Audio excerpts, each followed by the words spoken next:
Lo primero que quería preguntarte es, nadie se hace historiador o intelectual sin referente. Uno suele tener maestros que de alguna otra manera te inspiran, te abren algún camino, intentas seguir, pero a su vez abrir otras vías de desarrollo. ¿Quiénes fueron esas personas, historiadores, por ejemplo, muy significativos en tu vida y qué aprendiste de ellos?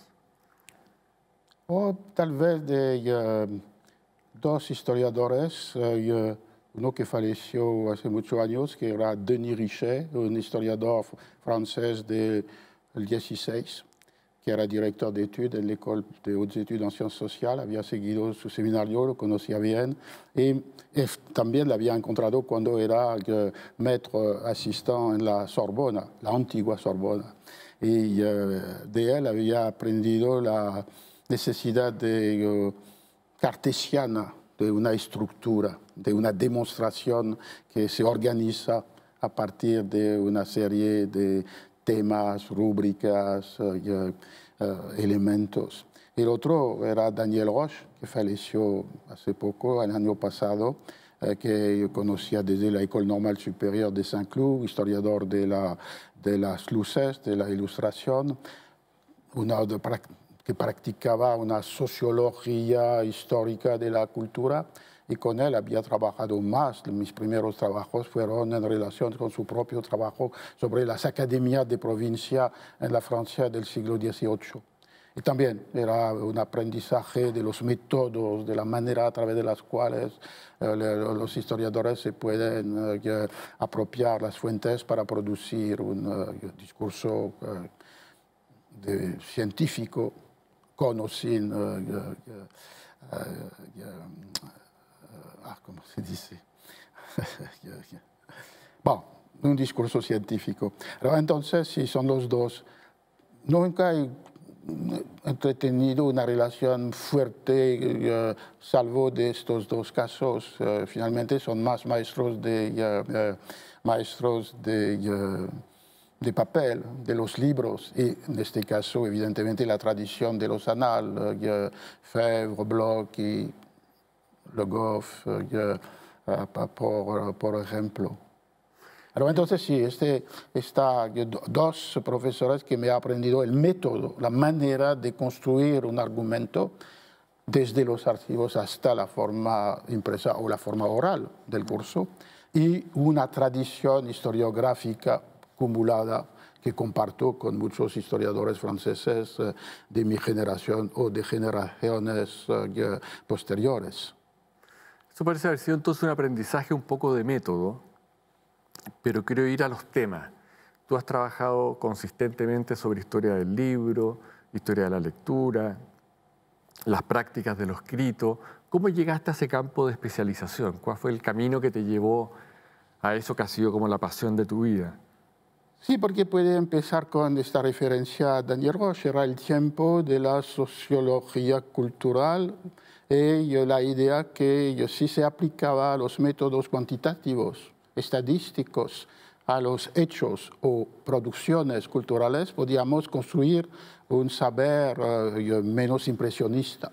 Y de esta manera los primeros trabajos que hice, y particularmente sobre el 18 y sobre Francia, fueron en esta perspectiva de una historia en que se contaban los títulos de libros, los miembros de las sociedades intelectuales, y después, tal vez porque tenía una referencia olvidada pero presente para la literatura, me ha parecido que debíamos desplazar el cuestionario desde esa aproximación útil, fundamental, para reconocer diferencias, pero al mismo tiempo de entrar en una otra dimensión, que era la dimensión de lo que los lectores o los oyentes hacen con los textos de los cuales se apropian.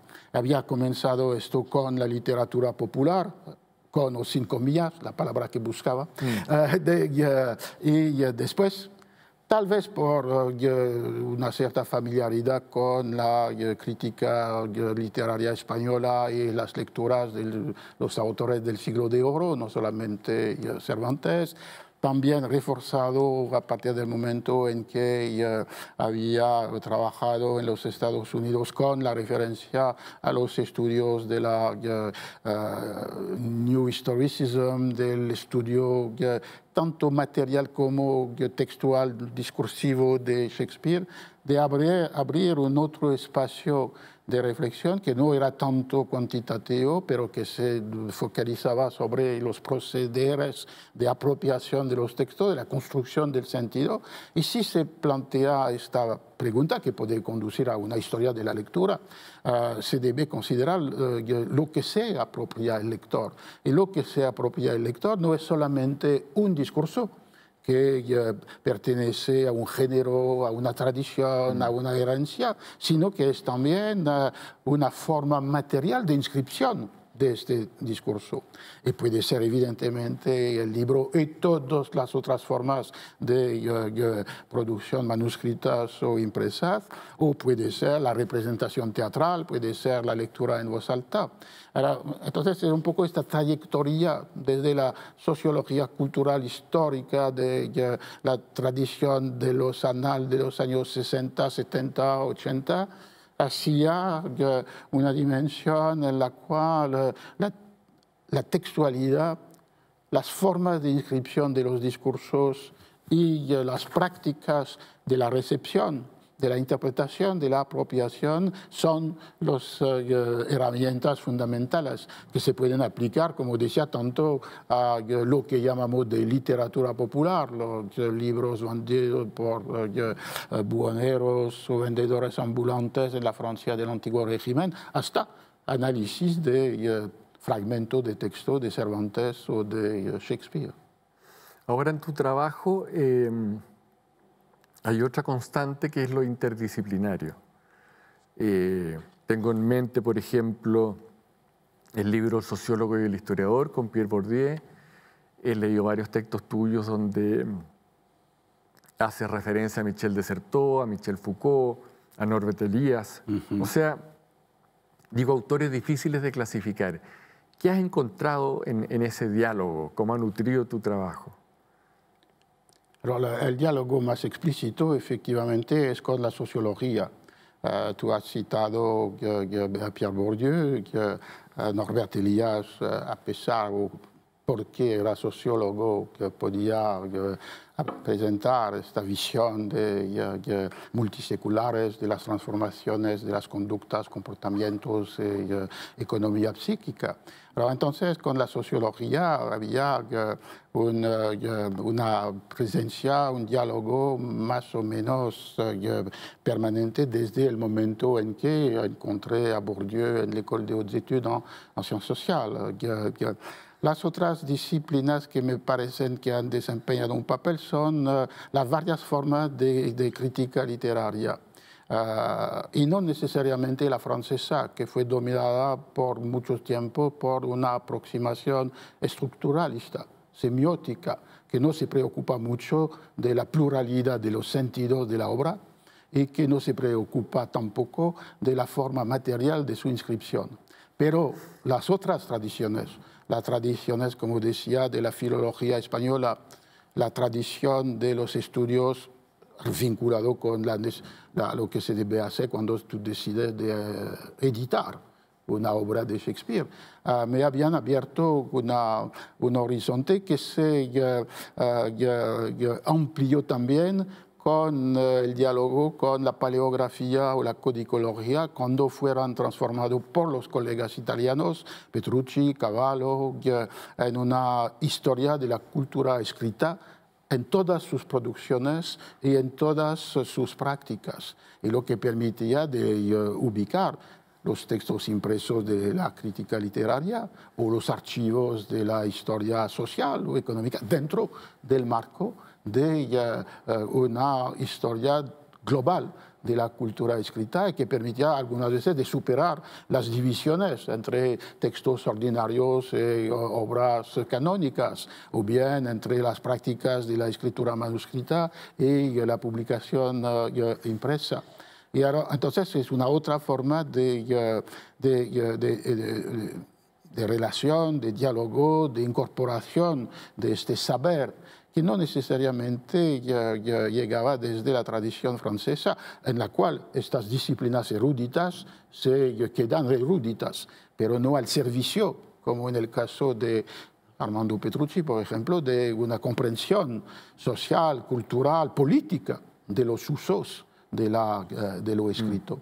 Saliendo un poco de lo erudito y pensando en la historia en términos más generales, llevamos décadas escuchando discursos que ponen en tela de juicio la historia. Hay varios libros que se llaman ¿Por qué la historia importa? ¿Cuál es la función que tú le asignas a la historia? En sociedades contemporáneas, Sí. sometidas a cambios muy acelerados. La primera función es de destruir los mitos, detrás de los mitos las falsificaciones históricas que se multiplican hoy en día, siempre se han multiplicado, pero con los nuevos medios de comunicación adquieren una circulación más amplia.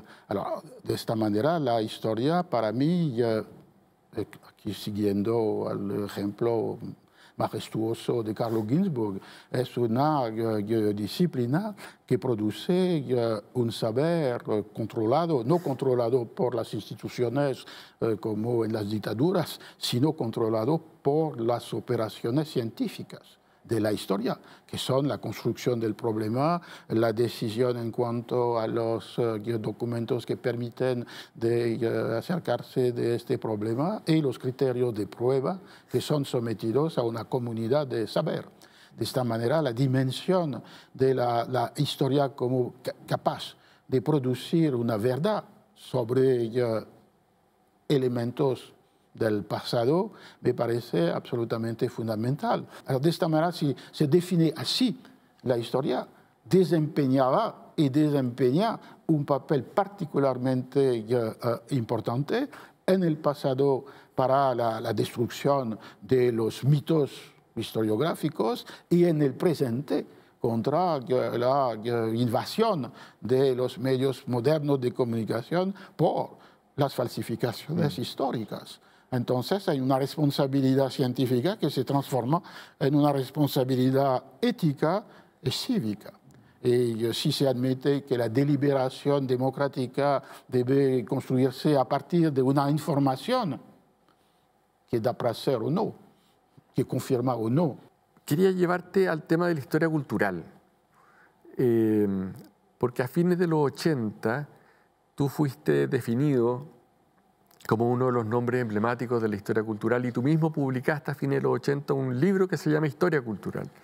Entonces, esa fue una tendencia bastante renovadora en términos historiográficos y me gustaría saber qué de original tenía en ese entonces y cuáles han sido las mutaciones de la historia cultural hasta el día de hoy. ¿O sigue siendo un programa que se mantiene incólume tal cual? ¿Cómo se ha nutrido en estas décadas de ejercicio por distintas personas? En primer lugar, podemos definir dos definiciones de la historia cultural o de la cultura que es el objeto de la historia y que fueron practicados por varios historiadores. Una definición más limitada. Los objetos de la historia cultural son las producciones simbólicas que no son sometidas a la urgencia de lo cotidiano o a lo práctico de las existencias. Y de esta manera la historia cultural tiene como objetos estas formas de producciones culturales que pueden ser estéticas, dramáticas, literarias. Primera definición. Una segunda definición, y aquí se encuentra el diálogo o la discrepancia con la antropología. Toda historia, por definición, es cultural.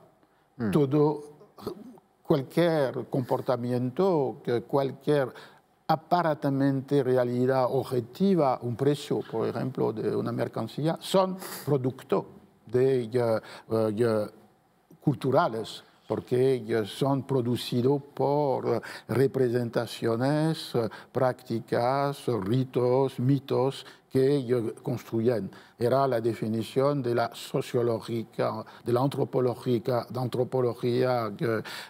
simbólica de Goethe y que se puede transformar también en una forma de historia cultural.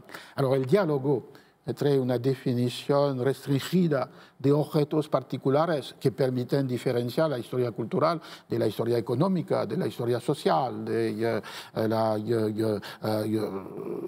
la historia de la comunicación. Bon.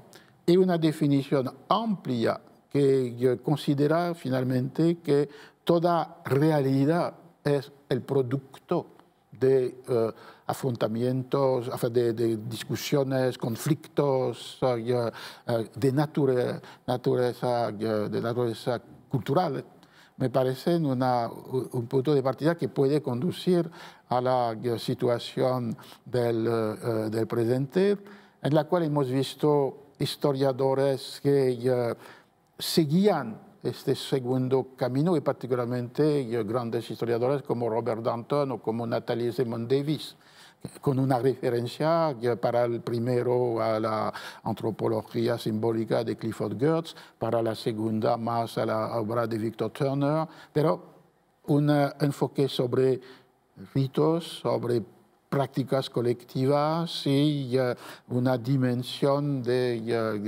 lo cultural como lo simbólico que permite las relaciones de los individuos entre sí mismos, con el poder, con la naturaleza, con la sociedad. Todas las prácticas o producciones culturales son arraigadas en una dimensión social, porque tiene una dimensión de diferencia, una dimensión algunas veces de conflicto, de oposición. Entonces, la historia social de las producciones y prácticas culturales es un elemento absolutamente esencial, un poco en reacción con las aproximaciones puramente estructuralistas o semióticas que se quedaban dentro del texto, dentro de la obra, sin preocuparse ni de la historicidad ni de la ubicación social.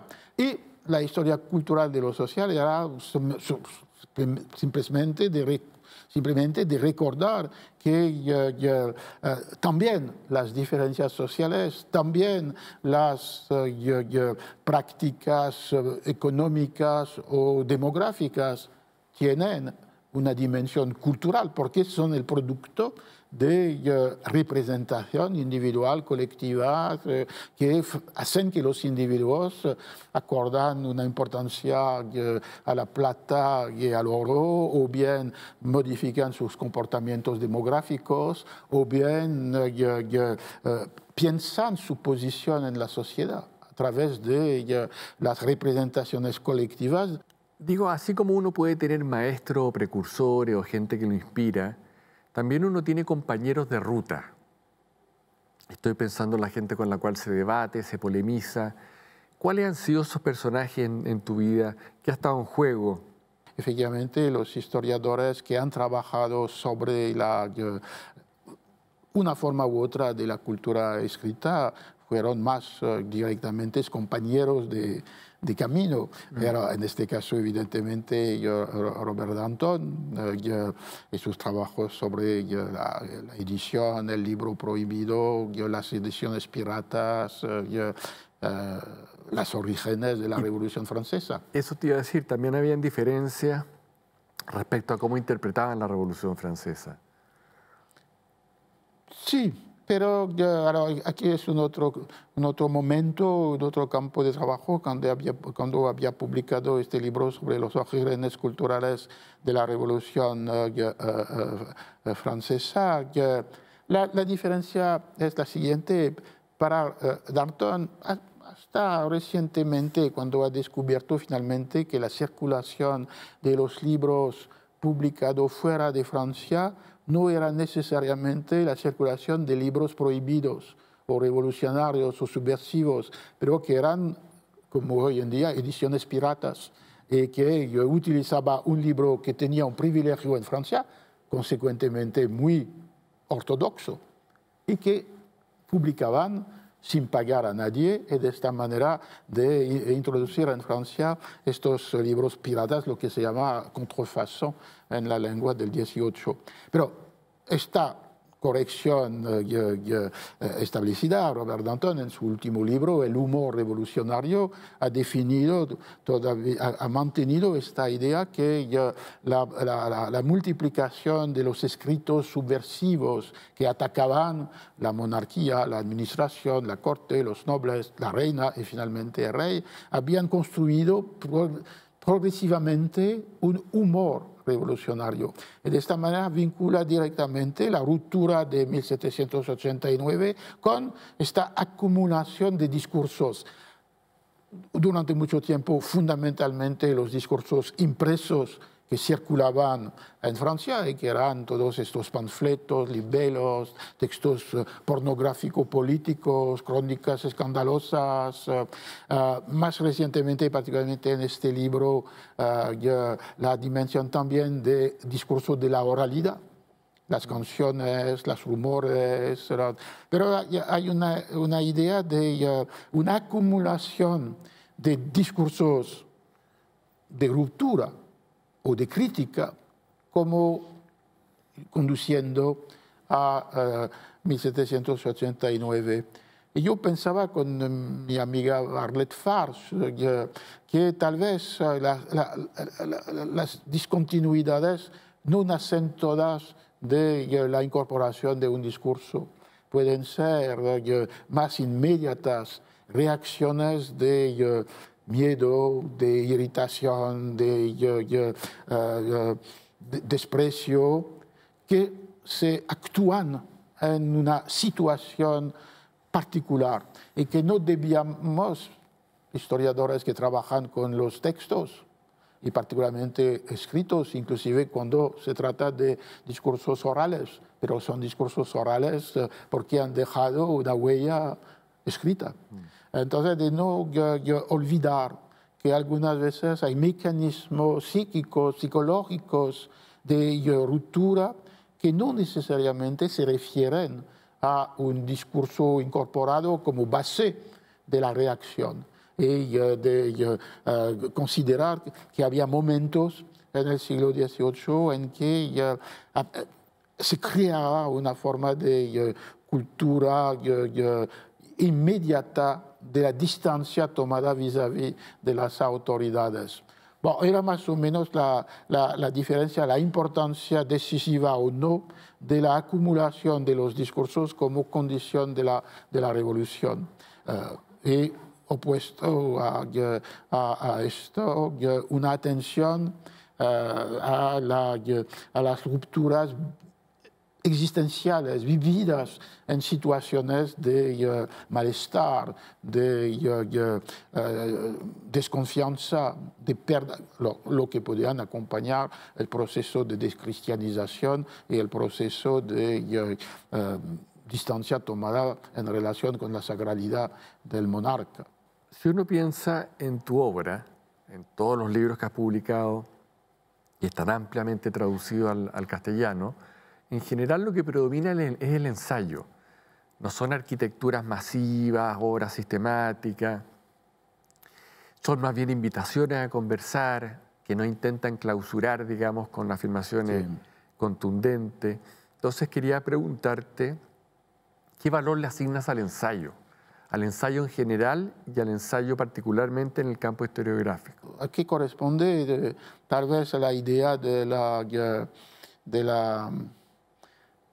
hacer algo más rápidamente, en un cierto sentido, de controlar un tema, una cuestión, un problema a partir de case study, un estudio de caso, que permite finalmente de ir más rápidamente que en la construcción de una arquitectura del libro que evidentemente supone años de trabajo.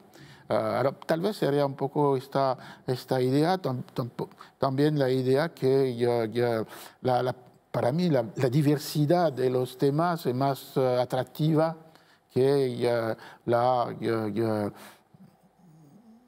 quedarme durante años dentro de la misma temática o del mismo problema. No lo reivindico como algo bueno, pero es más una idea que ya sea una práctica que finalmente se puede... Y la tercera sería de pensar que ya un mismo problema puede aparecer en varios ensayos que son dedicados a situaciones, tiempos o lugares diferentes. Has mencionado varias veces a Cervantes y tú tienes un interés muy fuerte en la literatura española. ¿Cómo llegaste a ese interés? ¿Por qué esa literatura en particular? ¿Qué encontraste ahí? En primer lugar, sí. ¿Cómo llegaste al español como lengua también? Sí, sí. Que era la primera vez que había aprendido español en la escuela secundaria en Lyon. Y en este momento, antes de la apertura de las posiciones académicas, había profesores de liceo o de colegio que eran también investigadores y especialistas de la literatura española. Dos de mis profesores de las primeras clases del colegio eran, uno había editado Lope de Vega, el otro era un poeta, trabajaba sobre la poesía española, pero tal vez me habían convencido de la importancia, de la belleza de esta literatura. Desde este momento conocía algunos textos, fragmentos de texto del siglo de oro. Después, en la trayectoria de la historia cultural, antes mismo de trabajar directamente sobre textos españoles, había pensado que una manera de ubicar correctamente toda la discusión sobre la cultura popular francesa, la Bibliothèque Bleue, era de comparar con otras situaciones. Y relativamente temprano me había interesado la literatura de Cordel, los libros de los colegas españoles sobre María Cruz de Entería, entre otras, sobre este tema. Y después, finalmente, ya el momento en que había participado mucho más frecuentemente al mundo académico español o de lengua española, que era un segundo momento de aprendizaje del español, un interés para Cervantes, que el libro de los libros, cómo evitar Cervantes, el Quijote, si se interesa a los efectos de la lectura, los soportes de los textos, después de la apropiación del Quijote a través de tradiciones teatrales o de imitaciones novelísticas. Has mencionado también, así como a Cervantes, la palabra apropiación.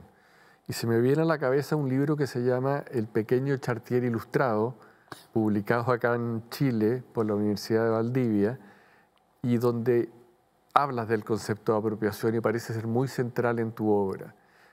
¿Puedes explicarnos un poco en qué consiste? Porque hay una idea del lector distinta, una idea de un lector más activo e inventivo. Sí, pienso que este tema de apropiación es una palabra que puede tener dos sentidos totalmente contradictorios. Cuando lo utiliza Michel Foucault es para identificar un control, un monopolio sobre, por ejemplo, el discurso. Y la apropiación se refiere en este caso a la propiedad privada, que excluye los que no son propietarios. Cuando lo había utilizado más en el sentido de la hermenéutica o de la fenomenología, lo que hace con lo que recibe un individuo. En este caso, introduciendo este espacio de invención, creación, producción, fundamental para definir una historia de la lectura cuando la lectura no está considerada como ya presente en el texto mismo, que era la tendencia de toda aproximación estructuralista o semiótica. No se debía, el lector concreto no tenía importancia, la importancia era la lectura presente ya en el discurso. La apropiación permitía en este segundo sentido de una reflexión sobre que era posible para un lector del 17, 16, frente a un texto, pero a un texto en una edición particular o en una forma de transmisión particular, que margen de invención podía tener, y si se piensa en su horizonte cultural más global, cómo podían ubicar este texto dentro de un mundo intelectual o mental o de la imaginación o de los afectos. La apropiación era una palabra, en este caso, un concepto, una noción, en este caso, para oponerse a la idea de una tiranía absoluta de los discursos, imponiendo un sentido único, universal, generalmente detectado por el crítico o el filósofo contemporáneo. Y para introducir, con toda la dificultad que podemos imaginar, este margen de producción inventiva o de creación permitida por las herramientas, los instrumentos de los cuales disponían varias comunidades de lectores, como una manera de comprensión. Pero algunas veces había utilizado esta idea un poco de quiasmo entre los constreñimientos transgredidos, porque evidentemente cada discurso quiere imponer un sentido. Tal vez la intención del autor, tal vez la voluntad y la intención del editor, pero hay efectivamente un sentido propuesto y que normalmente debe ser impuesto. Y si hay estas imposiciones, nunca o casi nunca funcionan de manera absolutista. Y siempre debemos pensar que existe ya una posibilidad de transgresión de esta imposición. Pero la segunda fórmula, que está indisociable de la primera, sería la fórmula de las libertades coaccionadas, porque efectivamente estas libertades son históricamente definidas y son también confrontadas entre una confrontación entre un deseo, una voluntad, un sueño y lo que impone tanto el discurso, sus reglas, su tradición, sus herencias, como la forma material de su inscripción. Los historiadores del 19 lo han mostrado cuando la lectura del feuilleton, de la publicación fragmentada en revista o en diario de una misma, entre comillas, obra que después aparece en un libro impreso.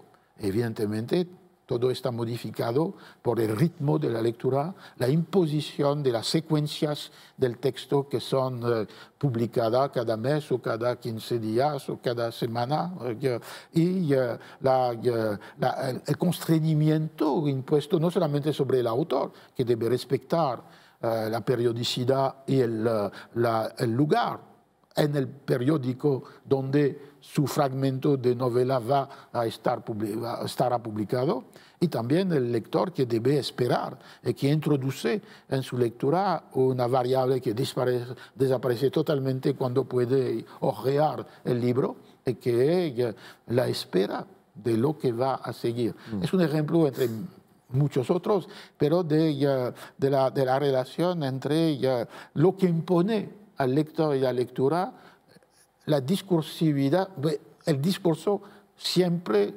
nunca separado, siempre atado a su forma material de inscripción. Entonces sería un poco la apropiación, puede situarse en este entrecruzamiento entre las coacciones transgredidas o los constreñimientos superados. Hablaste de libertades coaccionadas. La noción, por ejemplo, que el lector, al momento de apropiarse de algo, tiene un cierto margen de maniobra autónomo, pero a su vez hay tradiciones, sí, hay convenciones, hay herencias que lo circunscriben. Absolutamente. ¿cuáles son esas libertades coaccionadas al día de hoy en el mundo digital? ¿Cómo han cambiado respecto al pasado? ¿Es tan revolucionario lo que está pasando o hay continuidades?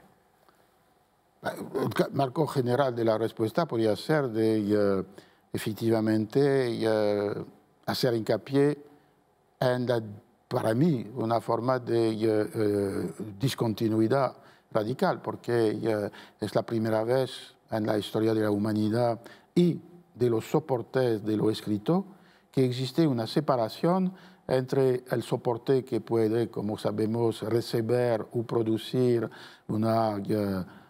cualquier texto que el lector-escritor quiere leer o producir, la pantalla del smartphone o de la tableta o del computador, cuando anteriormente había una relación indisociable entre un soporte material y un discurso particular. El libro tenía este texto impreso, el lector puede introducir su propia escritura, pero hay una relación que no se puede pensar disociable entre el contenido textual y la forma material. Era el caso con el libro manuscrito, era el caso con los rollos de los griegos y los romanos, era el caso con las tabletas de Sumer.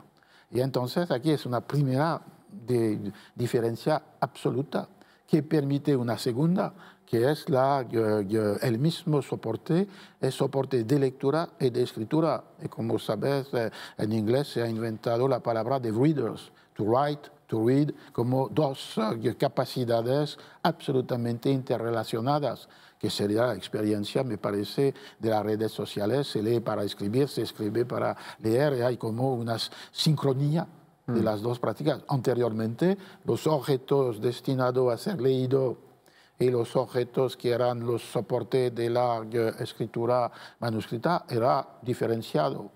Los primeros, libros, revistas, periódicos, los segundos, cartas, diarios íntimos, fichas, etc. Ahora es una segunda fundamental diferencia. Una tercera sería que está el orden de los libros y de los escritos, manuscritos o impresos, epigráficos o tipográficos. Era una jerarquía de formas que en sí mismo indicaba un estatuto, un uso, una forma posible o necesaria de apropiación. En el mundo de la cultura de los libros, evidentemente, los infolios, los libros de bolsillo. En una librería, las varias temáticas distribuidas entre varios lugares de la librería. La escritura epigráfica monumental que expresa el poder en las ciudades del Renacimiento o del XVII, y los graffiti, que son subversivos en el sentido que se escribe sobre espacios que no eran destinados a recibir la escritura. Entonces había toda una serie de códigos, de elementos inmediatamente descifrables para los individuos. La tercera diferencia es que hay una unidad morfológica sobre los aparatos digitales. Y que puede dar la misma forma a discursos que pertenecen a tradiciones, herencias, usos, dimensiones totalmente diferentes. Ahora, todo esto converge, me parece, para mostrar que debemos pensar estas discontinuidades porque tienen consecuencias. Dos, para ir a lo esencial. Primera consecuencia, que en el caso de los discursos sobre el mundo, sobre el pasado, sobre la realidad, una identidad morfológica entre los textos de falsificación o de manipulación y los textos científicos. Anteriormente pertenecen a varios ámbitos. revista versus libros, librerías especializadas contra un saber distribuido. Y había una forma de identificación del grado de veracidad que se podía esperar de tal o tal forma. Cuando desaparece frente a los aparatos electrónicos, y que explica evidentemente que por la primera vez hay esta omnipresencia de las falsificaciones o manipulaciones, porque por un lado aparecen en una misma forma que un discurso de saber, y en segundo lugar, me parece que no podemos separar la forma material de inscripción de las redes en las cuales estas inscripciones circulan. Me parece que el traslado de una postura crítica frente a los enunciados hacia una confianza inmediata, podríamos decir ciega, frente a lo que se encuentra en una red compartida, puede ser una de las consecuencias preocupantes de esta transformación morfológica. Pero hoy en día el tema de la muerte del libro no es como en el pasado, no es el tema que la gente no va a leer más libros impresos. Los lectores de libros impresos en todos los países del mundo prefieren leer un libro impreso.